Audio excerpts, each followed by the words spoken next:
You never wanted to be between him and where he thought he wanted to go. You'd wind up with footprints on your forehead.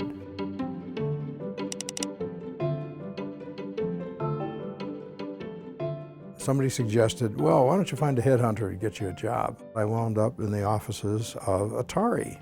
Steve Jobs at that time was a consultant. He worked on games that they were developing. He had this bee in his bonnet about going to India and some ritual that he wanted to see. He was focused. That was what he was going to do.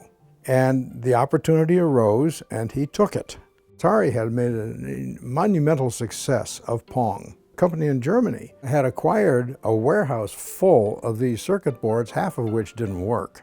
And Nolan Bushnell had sent a tech over. Well, the guy was a klutz. I was getting calls 2 or 3 times a day from the people in Germany complaining about the fact they weren't getting this product. So finally, Nolan got tired of it and fired the guy. And he gets a hold of Steve Jobs, who was a brilliant technician. Nolan says, look, go over there, solve this problem, get those boards serviced and operational. He says, I'll give you first-class airfare both ways, and I'll put you up in a nice hotel, do the job, get it done quickly. And Jobs says, fine, one exception.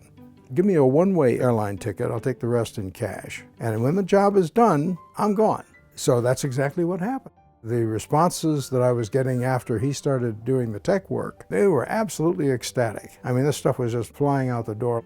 And all of a sudden, poof, and he disappears. And nobody hears from him again. The bulk of people had no idea where he was. Of course, he'd gone to India, and he was on this trek.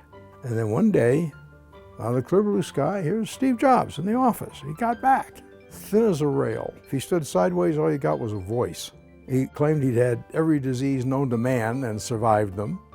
He had seen what he wanted to see, and he was back.